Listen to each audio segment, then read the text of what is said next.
আপনি যদি মনে করেন এটা প্রতিহত করা আপনার সামর্থ্যের বাইরে, আপনি পদত্যাগ করবেন। আপনাকে ওই চেয়ারই থাকতে হবে কেন? ওই চেয়ারটা কি আপনার জন্য সাফ কলা করে দেওয়া হয়েছে? চেয়ারকে যদি আপনি মনে করেন এটা আপনার স্থায়ী চেয়ার, তাহলে আপনি ভুল করবেনই করবেন, তখন আপনি আপোষকামী হবেনই হবেন। এখানেও তাই হয়েছে। জামিল আহমেদ এতদিন শিল্পকলা ডিজি হয় নাই, সে কি মারা গেছিল? সে কি না খেয়ে থাকতো? তার কি স্বাস্থ্য খারাপ হয়ে গেছিল? কিছু পাওয়ার, নগদ অর্থ, মানে কামিনী কাঞ্চন কি কি আছে জানি না যেন। আমাদের শিল্পকলা একাডেমিতে হচ্ছে বিজয়ের মাসে কাওয়ালি গানের আসর করা হচ্ছে, মানে আয়োজনটা ওরা রেখেছে আর কি। সোশ্যাল মিডিয়াতে এই নিয়ে সমালোচনা চলছে। এই বিষয়টিকে আসলে আপনি কিভাবে দেখছেন, স্বাধীনতার বিজয়ের মাসে কাওয়ালি দেখেন, গানের? কাওয়ালি চলতে পারে না তা না, কাওয়ালি চলতে পারে, জারি চলতে পারে, তারপরে আপনার এই পুঁথি পাঠ চলতে পারে, এগুলো সবই আমাদের কালচারের অংশ। কিন্তু সেইভাবে যদি আপনি বিচার করেন, কাওয়ালির সিরিয়াল আসবে কমপক্ষে 10-12 নম্বরের পরে যায়। তো এটা কেন? আমি দেখেছি এই শিল্পকলা একাডেমির আয়োজনটা দেখেছি। শিল্পকলার যিনি মহাপরিচালক হয়েছেন মিস্টার সৈয়দ জামিল আহমেদ, বোধহয় ওনার নাম, ওনার সম্পর্কে আমার খুব পজিটিভ একটা ধারণা ছিল। সেই ধারণাটা এটা দেখে একটু থমকে গেছে। আমার কাছে মনে হয়েছে ভদ্রলোক খুবই আপোষকামী একজন ক্যারেক্টার হবেন, আমার ধারণা হয়েছে এখন আর কি। কারণ উনি যে, আমি ওনার বিজ্ঞাপনটা দেখেছি, আমি বিজ্ঞাপনটা দেখে চূড়ান্ত হতাশ। এটা কোনো বিজ্ঞাপনের ভাষা হতে পারে না। এবং যে সমস্ত আয়োজনগুলো আছে, আমার কাছে মনে হয়েছে খুবই মানে অপ্রয়োজনীয় বিষয়গুলোকে সামনে নিয়ে আসা হয়েছে। এবং এটা মানে খুবই এলোমেলো একটা আয়োজন হয়েছে ওনার, আমার কাছে যেটা মনে হয়েছে। এবং এটা দেখেই একটা মানুষের চরিত্রকে আসলে মানে মূল্যায়ন করা যায়। ও যে ওনার যে মানে শিল্পকলা বিষয়ক ওনার যে জ্ঞান, সেই জ্ঞানটাকে উনি কোন দিকে প্রবাহিত করতে চান এবং উনি কোন ধরনের শিল্পকলাকে মানে সামনের দিকে নিয়ে আসতে চান, তা ওনার এই আয়োজনের মধ্য দিয়ে আমি মানে দেখে আমি হতাশই হয়েছি আসলে।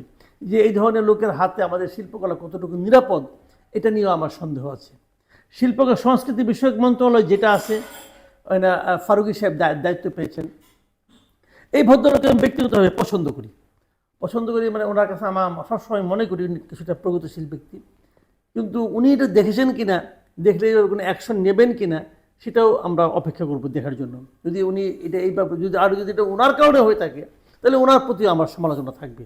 আমি ধরো ওনাকে অপছন্দ করা শুরু করব। এটা ভালো কিছু হয় নাই, এটা স্মার্ট কিছু হয় নাই।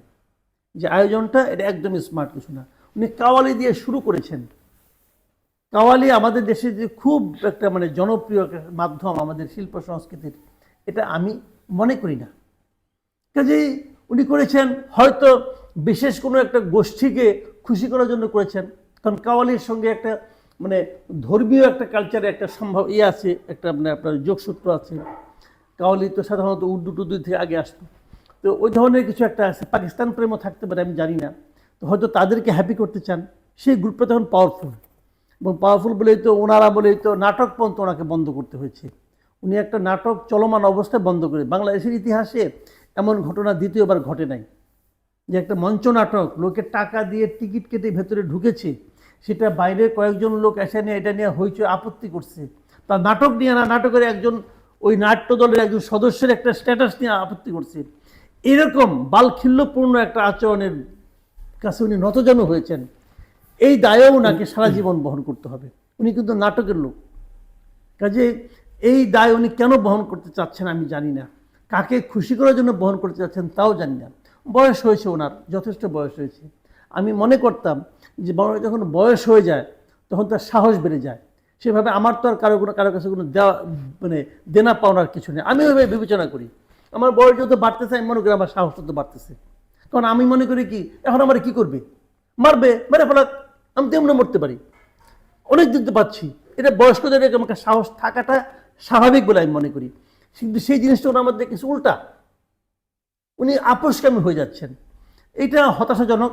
এবং আমি মনে করি যে বাংলাদেশের মানে সাংস্কৃতিক অঙ্গনে ওনার মতো লোক যদি এরকম দায়িত্বপূর্ণ পদে থাকেন, সেটা আলটিমেটলি আমার মনে হয় যে এটা খুব ভয়াবহ পরিণতি ডেকে আনতে পারে। যদি উনি এটা যদি এটা অ্যাক্সিডেন্ট হয় তাহলে এক কথা, কিন্তু এটাই যদি স্বাভাবিক হয় তাহলে আমি মনে করি এটা ভয়ঙ্কর একটা পরিণতি ডাকে আনবে।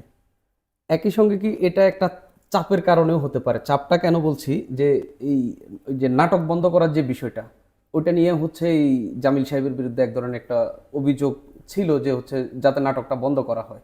এরপরে ফারুকীকে যখন হচ্ছে এই সংস্কৃতি মন্ত্রণালয়ে নিয়ে আসা হলো, তখন হচ্ছে তার বিরুদ্ধে একটা অভিযোগ আসলো আর কি। এই দুইজনের বিরুদ্ধে যখন হচ্ছে মানে এক ধরনের এই সরকারের স্পিরিটের বিরুদ্ধে অভিযোগটা উঠলো, সেই ক্ষেত্রে খুশির কথা তো আপনি বললেন, একই সঙ্গে কি চাপ বা হচ্ছে ওই গ্রুপের পক্ষ থেকে চাপ তো আসবেই। চাপ নাই কার বিরুদ্ধে? সবার বিরুদ্ধে চাপ আছে। আপনি জীবনযাপন করেন, আপনার বিরুদ্ধে চাপ নাই, আমার বিরুদ্ধে চাপ নাই। আপনি যদি চাপকেই ম্যানেজ করতে না পারেন, তাহলে চেয়ারে যে বসেন কেন?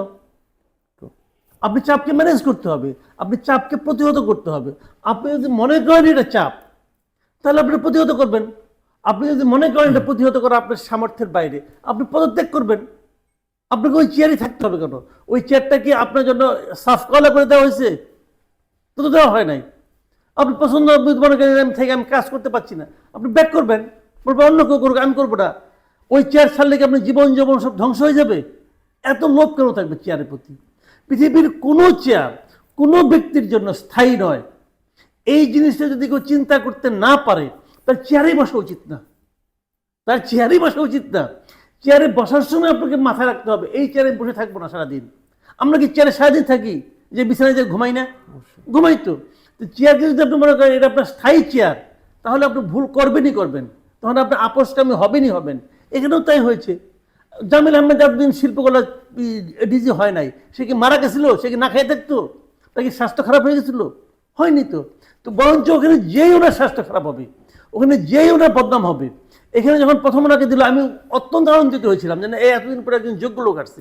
ওই লিয়াকতওয়ালা লাকির মতো চোর গেছে, একটা ভালো লোক আসছে। তো এখন উনি কি এখন 2 দিন হয়েছে, কয়দিন, 3-4 মাস হয়েছে, এর মধ্যে তো ওনার ব্যাপারে আমার মোহভঙ্গ হচ্ছে। তাহলে কি হলো? ওনার তো এই চেয়ারে যে লস হয়েছে, লস হয়েছে না?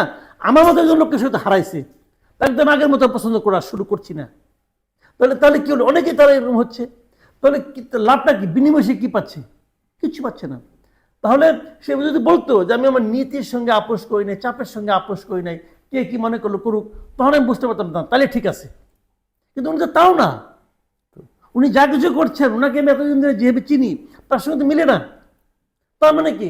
কিছু পাওয়ার, নগদ অর্থ, মানে কামিনী কাঞ্চন কি কি আছে যাই না যেন, এগুলি কেমন হচ্ছে কিনা আমি বলতে পারবো না। হতে পারে, মানুষের তো ভীমরতি বুড়া বসেই ধরে, বলা কঠিন।